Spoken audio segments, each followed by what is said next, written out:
Welcome to the Bold Lounge podcast. My name is Lee Burgess, and I will be your host. If you're anything like me, you love hearing inspiring stories of people who have gone on bold journeys and made a positive impact in the world. This podcast is all about those kinds of stories. Every week, we'll hear from someone who has taken the lead or embarked on an extraordinary journey. In addition to hearing their stories, we'll also learn about their bold growth mindset that they use to make things happen. Whether they faced challenges or doubts along the way, they persisted and ultimately achieved their goals. These impactful stories will leave you feeling motivated and inspired to pursue your own bold journey. I believe everyone has a bold story waiting to be freed. Tune in and get ready to be inspired.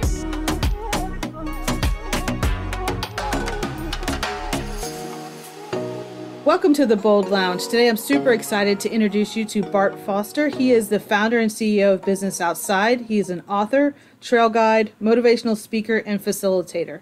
Welcome, Bart.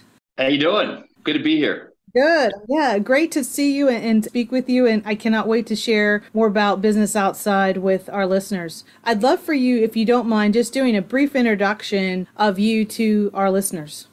Yeah, I'm Bart Foster. I live in Boulder, Colorado. I've got 2 kids, and I'm a facilitator, author, and speaker. I think what we're going to talk about today is just how to be bold. Yeah, how to be bold, and you certainly have had a lot of experience in that and continue to do that. So we'll jump right in. So how would you define bold? What does bold mean to Bart? For me, bold is doing things that are unique and out there and different, and getting outside of your comfort zone, outside of societal norms, and taking a risk and making things happen. Oftentimes, people, we go through life and things are happening to us, and being bold is when we can figure out and flip the script and have things happen by us instead of to us. Yeah. To me, that's what being bold is. Yeah, love that definition. By us versus to us. And a lot of that happens, I think, daily. People are thinking things are happening to them when really they were probably a participant in the situation in some form or fashion, either tolerating something or setting a routine or a habit, or who knows. There's lots of variables that could go into that. So in your life, if I say, what was your first bold move in life, what would it be? Well, I would say one of the biggest that's most transformative for me. So I was at Kellogg's. I was selling cereal, Rice Krispie treats and Pop-Tarts and all that stuff. Nice.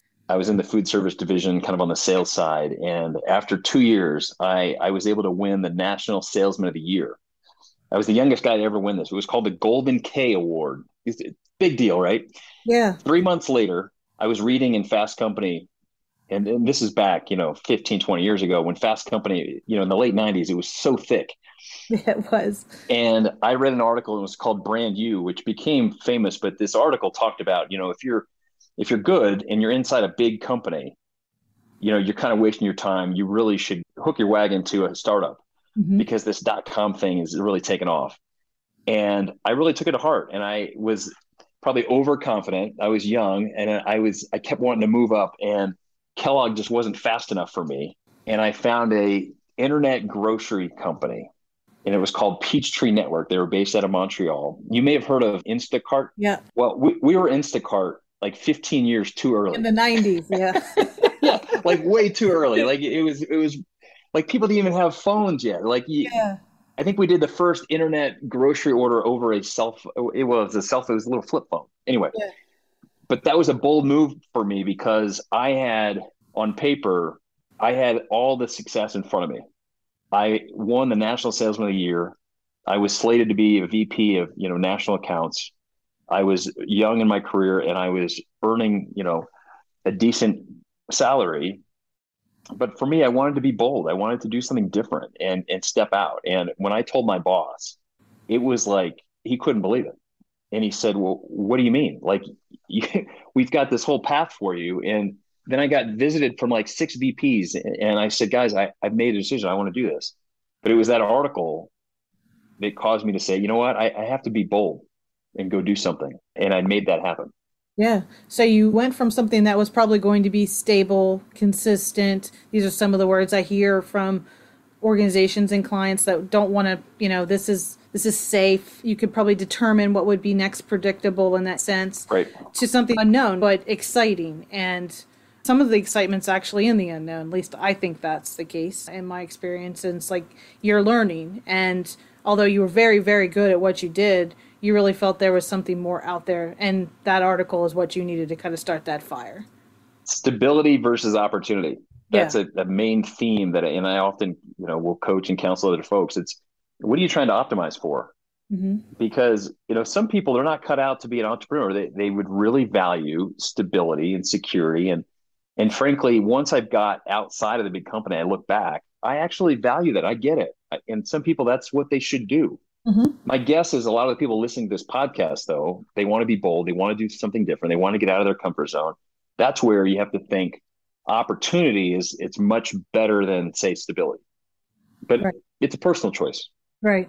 The pros and cons of not doing something versus doing something too. I think, yeah. And there's nothing wrong with a stable, predictable piece of a role if that's really the right thing for you. I think sometimes, like myself, I think I've been an entrepreneur all my life, but I didn't know it until I was 48 when I got pushed to the point where I was just like totally burnt out in the corporate. Right. So I think, just the connectedness to like figuring it out and then knowing that's what I wanted to do and then just going for it, the just do it type of mentality. But man, I can't bottle just do it for people because they have to take that first step, right? They have to like go and lean into some what they call risk. But you have something in your book called really expanding your circle of comfort. Yeah. Can you talk a little bit about that? Because I think that's where risk comes into play in some people's analysis of, is this the right thing to do or even to think about? I'll share two things with it. One is what you just talked about. So the circle of comfort. And if you imagine, draw a dot in the dirt, you draw a circle around that dot and you say, this is your circle of comfort. And this is you're the dot in the circle of comfort. And it's everything you're comfortable with, right? The foods you like, your friends, your comfy bed, potentially your job, your coworkers, you're comfortable, right? And every time you step outside of that circle, it's a little uncomfortable and you want to retreat back and you're not sure. And I've never done this before and I'm uneasy. I'm a little anxious. Well, what happens is, and you draw a circle around that other circle and your circle just gets bigger. Mm-hmm. And I tell my kids, or I used to, they're older now, but I would tell them that it's my job as a parent to get your circle as big as we can make it. And to do that, I have to lead by example. So every week I'm looking for things. How do I expand my circle just a little bit? Because then my circle just gets bigger to the point where I'm comfortable doing all kinds of things now. Now my kids just roll their eyes. They're like, oh yeah, Dad, we're expanding our circle. But I think it's resonated. Yeah. What's an example of some of your like expansion that you're doing now that you never would have thought you'd feel comfortable doing before? Oh my gosh, like all kinds of.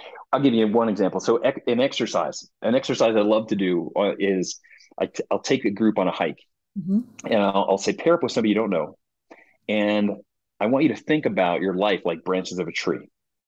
And we all had different forks in the road. Who was a person who made a big impact on you at one of those forks in the road? What did they say? How did they make you feel? And how did they change the trajectory of your life? And I want you to share that with another person, right? And then we share and we walk up the hill and then we'll circle up and I'll say, guys, what I found was a lot of times the people in our life that made a big impact, they don't even know. They don't know who they are. But I said, I want you to take out your phone and I'm going to give you 5 minutes and we're going to disperse. And I want you to record a selfie video, 30 seconds, 45 seconds, whatever, record it to somebody who made a big impact on you. Go off and do that. And I'll tell you, the first time I did that, I was thinking, oh my God, people are going to think I'm an idiot. They're going to look at me like I'm crazy. They're going to roll their eyes and say, no, we're not doing that. We're going to keep hiking. But I did it. And I did it again. And I did it again. And I would do it in different groups. But each time I would have this imposter syndrome and I wasn't sure until about 3 months ago. And there was a guy that was in a group that I had done before. And he said, hey, before you start, I just want to share a quick story. He said, I did that. And he said, you know what? I sent that selfie video and I sent it to somebody I hadn't talked to in 15 years. And he said, they got back to me. And it turns out the guy had some suicidal thoughts. And he said that he felt alone and he didn't know what he was going to do next. And he said, Bart, we've talked 5 times since. And he said, I may have changed the trajectory of this guy's life. And he said, I wanted to share that because that exercise meant a lot. Once I heard that story, I'm like, screw it. I'm going to be bold, keep going out there, keep doing it because I figured out I'm inspiring people. So I say that as an example because 2 years ago, I wouldn't have done that. I would Yeah. have been embarrassed or nervous. Yeah. I saw a commercial the other day. It said every bold idea seems crazy. And it was like selling groceries online, buying a car through text. And it was like all these different, things that are happening now that probably someone had an idea about before or felt uneasy about even sharing it. And the power of what you just talked about, it's like, I'm going to do it anyway. I'm going to put it out there. These are executives, these are people that, are part of your business and you want them to have a good experience, but you're going to ask them to do something that's, I've never been asked to do that before, but just as you're doing it, like, hey, I might try that this afternoon. Just go do that on my own. Yes, I'll take it a step further, and I'll just say, if you're in a group of 100 people and you're sharing what you believe is a bold idea, if 20 of them don't say you're crazy or they laugh at you, it's not bold. It's Yeah. not. You're just being normal, Yeah. because most people in society, we succumb to societal norms. Being bold is saying, screw it, I'm Yeah. going to do it a different way. For sure. So I've kind of been there, I think, all of my life, and I don't think that's always been welcome. So I think a lot of the time in the corporate setting, and people have different experiences, and it's not all bad. I don't mean it like that, but sometimes that gets damped down a bit. Like, don't be so outspoken. Don't share. Don't be so innovative. And I think sometimes we just have to make sure we still light that fire wherever we are, and however you can do it, and the brighter it can be, so that you're aligned with really what you want to be doing. I mean, you have an activity in your book where it's like looking at what your values are aligned to and going through kind of, I'm best when and when I'm doing that, I feel, and the more Mm. I do it, I feel, and being able to like finish those sentences. And does that actually align with what you're doing today? And it might. And, high five on that moment, because you're in the right spot. A lot of us, I think, even though I'm in a good spot, I'm still wanting to grow and learn and figure stuff out and meet new people and expand my comfort zone for sure. I mean, it needs it's expanded. I think, like just being able to get out there and do some of the things. There's no growth in comfort, and there's no comfort in growth. Right. Yeah. And I think where we spend our energy, again, another piece of your book is really about how you're managing your energy and how you're spending it, and realizing, is it actually feeding you, having, does it give you growth, or is it expanding you, or is it shrinking you, what you're working on? So I want to come back to the crux of what you do, which is, you're the CEO and founder of Business Outside. So for people that don't know what Business Outside is all about, can you share your elevator kind of conversation about what is Business Outside? It's really a philosophy of how to do things differently. It's out of your comfort zone, outside of societal or corporate norms, and outside in nature. And I found just being outside, literally and figuratively, is where I'm the happiest, the healthiest, I'm the most focused, I have more ideas. And I found when I take people in groups, and I do a lot of corporate retreats, I do strategic planning meetings for big, Fortune 1000 companies. And, we work on building trust. And if we can have trust, we can have healthy conflict. And if we have healthy conflict, we can have shared commitments and accountability, and we can focus on results. But it all starts with building trust, right? It's Patrick Lencioni's 5 dysfunctions of a team. And to build trust, one of the things I found is we do this connection hike, and we get executives outside, and there could be 20, I've done it with hundreds of people, big trade shows and things. And we'll bust people out from Vegas out to Red Rocks. I saw And that. we did this last week. It was Yeah. amazing. And I say, guys, I want you to pair up with somebody you've never met. And here's the prompt. And I'll give them a prompt. And the first one is real basic. It'll say something like, think about something you celebrated or you're proud of in the last 6 months. Now follow me. And they hike, and they walk shoulder to shoulder. And then after 10 minutes, we'll circle up, big circle. And I'll say, all right, let's brag for the other person. What did we hear them celebrate? And we do this 3 or 4 times. And it's called a connection hike. And why I mention it, it's a cornerstone of kind of what we do in some of these retreats. But it's about doing things different. And what people are starting to realize, we don't have to be around 4 walls and watching PowerPoint slides all day. We can actually be moving, we can be outside, and we can talk about real business. And I found that when you're walking shoulder to shoulder with somebody and you're outside, you're more authentic. And if you're more authentic, you're more vulnerable. And if you're more vulnerable, you're going to build more trust. And if you have more trust, you're going to have a better team. Mm-hmm. So it leads to higher performing teams. So we focus on trying to help teams optimize their performance, but we've also seen it helps attract and retain the best talent, because the younger folks, they're really in tune with their emotions. Mm-hmm. The older fuddy-duddies, they don't know how to deal with this. And we're trying to bridge the gap. Yeah. So it's definitely a different way of thinking, a different way of doing business. And then I think of like, if I would have done this in my past organization, I don't think they would have been for it. Even leadership, like it was you need to be in the office if you're working. You need to kind of be, we need to see you. Obviously, that's changed and still. The pandemic changed it all. It Mhm. changed everything. Yep, for sure. And I think some people are trying to have it go back, which is some of the, I think, uneasiness that's happening with some of the organizations that are doing the 2 days in the office, the 3 days in the office. And I'm like, sometimes I'm like, what's that all about? Like, why don't we just work on the work and figure out the best way to do that and keep connectedness? I think that's the piece that can be gained exponentially by doing business outside, like you do. And I think people miss the mark with that. And one of the things you said I want to go back to is when you're outside walking shoulder to shoulder, you're more authentic. You're really focused and intentional, and I think you're present. And why wouldn't we want more of that in our work and in our lives? And the added pieces to that obviously are the health pieces. I shared real quickly before we got on that I had had a vitamin D deficiency most of my life because in being in the corporate, I never really was outside very much, not a lot of sunshine. Yeah. And so even in my office, like, and I had a plant and it was, that's got more sunshine than me probably most of my career. So what do you think, when people want to start doing something, how do they start? Do they, follow some of the prompts in the book? Like, they're really easy activities, folks. When you look at the book, it'll give you an idea that you can do. Just do one thing outside, right? Like, just have a meeting, go to the picnic table. You don't have to take a hike. But, is that really, they can take these small steps into that space? Yeah. Like, I'll give you a couple examples. So we talk about having a weekly check-in. Well, maybe you have a checkout. Maybe you Mm-hmm. say, hey guys, let's go for a walk and we're going to do our checkout. And I have these little notebooks that fit in my pocket, and you just take some notes and you're walking. There's a reason why they tell us to talk with our kids when they're in the car. It's Mm-hmm. not because they're just captured. You don't have direct eye contact. There's something about that. So I call it a walkie-talkie or a checkout. And a walkie-talkie is just like it sounds. You're walking and you're talking. Yeah. Meeting outside, right? You can take the picnic table, put it in the shade, meet outside instead of having lunch at your desk. Yeah, fresh air Friday. Why don't you get outside? Yeah. So being able to do some of those things. And I think for some people, that's a lot of getting out of their comfort zone right there. Believe it or not. I don't know if you found that, like maybe the group's coming to you, like everyone's like all in and stoked and ready to roll and ready to hike or, like I'd probably be the person that'd be excited, but I'm like, man, am I going to health wise, am I going to be able to hike as fast as everybody? Am I going to be able to keep up? Because I'm working on rebuilding my health from being inside so much and having such poor habits. But like, does everyone kind of show up ready to roll? Or do they kind of ease into it? Or what's it feel like from when they get off the bus to when they get back on? It's a complete different thing, right? Because yes, what you just shared, people are apprehensive. It's like, do I have the right shoes? Is the trail going to be steep?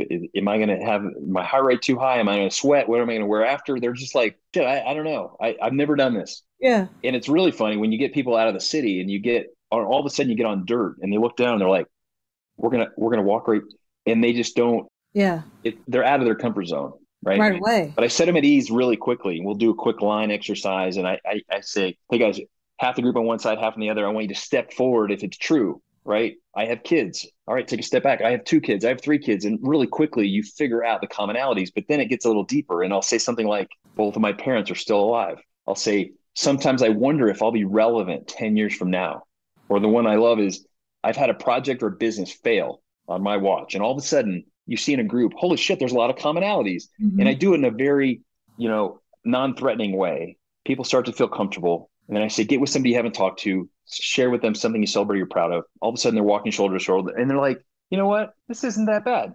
And then by the time they get back, they're like, oh my gosh, like I have no idea. You know what I love, Leah? It's when I ask the companies, hey, how well do you guys know each other? They're like, oh, we've worked together for 20 years. So like, we know each other really, really well.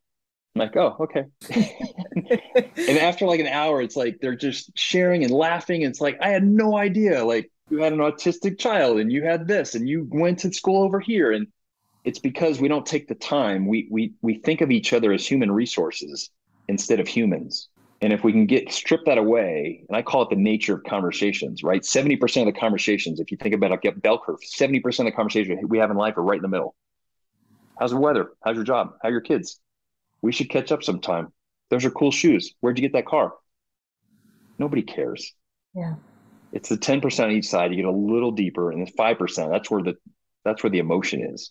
Yeah. So you have some great examples of conversation starters and kind of get out of the comfort zone moments. And, you've given us some examples for you, like when you were starting off, obviously from going from the K Club all the way to kind of starting your own business to quitting. And you did a little space in there of traveling and being able to experience the world. Like those are bold moments, right? All happening. And as you're going into those moments with an unknowing but excited attitude, I'm assuming, what are some of the things you did to start conversations in an area that was new to you, or people that were completely new to you that you didn't work with for 20 years, but they were new? Like what's a way to find commonality in the unknown when you're beginning to explore something new or a new relationship? So I always think about having, I call it 4-3-2-1. So you should have 4 stories, positive and negative, business and personal. So 4 stories, 3 facts, 2 quotes, and 1 question. Okay. So 4-3-2-1, 4 stories. And these could be stories about anything, but it's something that makes you interesting. Mm-hmm. A positive story, right? A success and a failure, business and personal. That's 4. 3. So if you have 3 facts, and these can be facts about anything, it could be the size of the earth, how many people live in Botswana. Like it doesn't matter, but it's facts that that make you interesting. 2 quotes, right? 2 quotes that you like and believe in, or they kind of help shape who you are. 2 quotes, and then 1 question. And I like the 1 question you can ask anybody in the world. And the question I like to ask people is, knowing what you know now, what would you tell yourself 10 years ago or 20 years ago? You could ask anybody that. Mm-hmm. And quickly you can figure out some commonalities. But I always like to have that in my kind of virtual backpack. So 4-3-2-1. And then the other is just to start off, instead of starting with, hey, how you doing? Like, how about what's bringing you joy, or what gives you energy right now? I mean, that totally changed the question. And I love doing it in cocktail receptions because people aren't used to it. They're just like, oh, how you doing? Oh, how are you? How are you doing? We should catch up some. No, you just flip it and just say, hey, what's bringing you energy right now? Yeah. Get right at it, right? Like cut through Why not? I don't want, oh, I love it. I don't want to be asked about the weather. Look on your app if you want to know how it is here.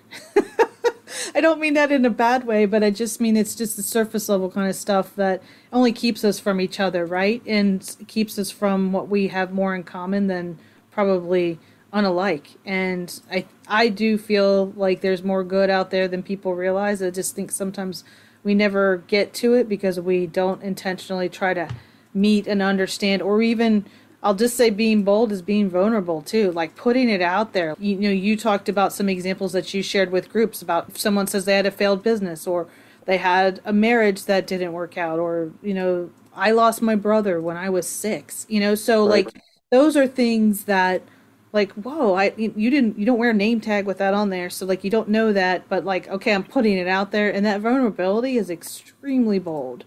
And I just want people to make sure they realize that's just as much bold as, starting a new business, or figuring out which type of role that you want, or, doing something with your health. Like there's those bold moments of just self, assurance and self understanding, and also sharing something that probably someone else has really a common experience. And you know what happens when you do that and you're bold and you step out of your comfort zone and you're vulnerable? It gives everyone else permission to do the same. Right. And as a leader, as an entrepreneur, a CEO, a founder, if you can do that, it's infectious, and you're going to encourage other people in companies to do it. Right. And that's where the magic happens, because then you have trust. Yeah, it's almost selfish not to do it. That's how I feel now. Like when I first started out, I didn't share a lot of things. I didn't have a lot of followers. I didn't put much out there about my family or what I was doing or what I was struggling with, because it's not always rainbows and butterflies, although social media will let you think that. But I like to share the mess as much as the success. And so I think that's one thing for people to understand, is they don't really realize maybe something small to them is something big to someone else.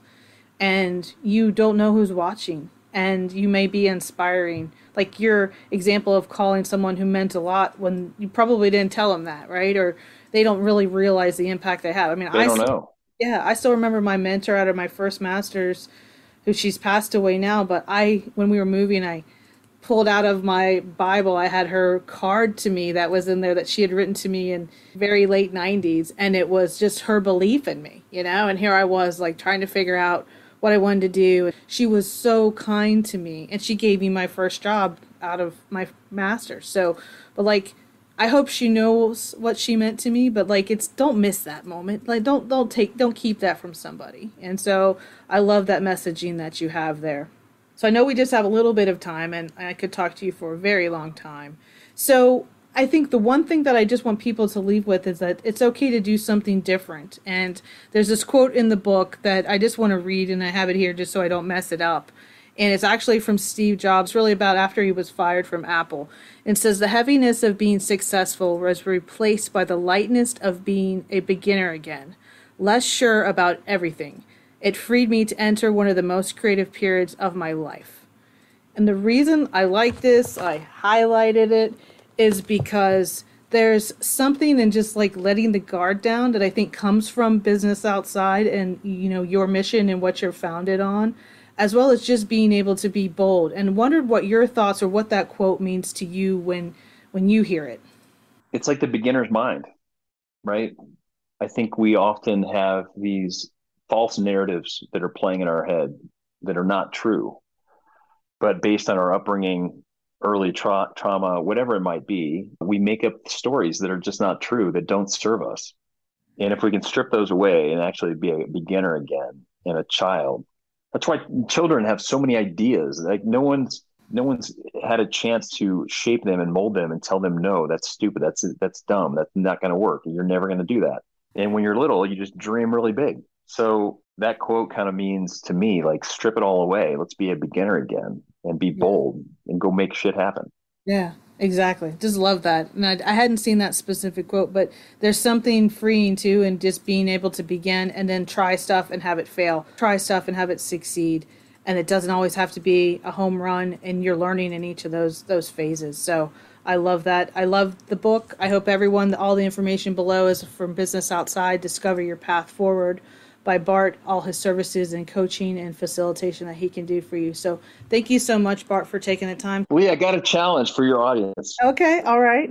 I think that, the selfie video, let's think about somebody who made a big impact on our life and send them a short video, 30 seconds, 45 seconds. Tell them what they meant to you, how they changed the trajectory of your life, how they made you feel. And then if you get a response back and you're willing to share, Leah, maybe they can go to your website, send you something. Yeah, send it to me on LinkedIn. I think we have an opportunity to create, Business Outside is more of a movement. Mm-hmm. It's about doing things different, being bold.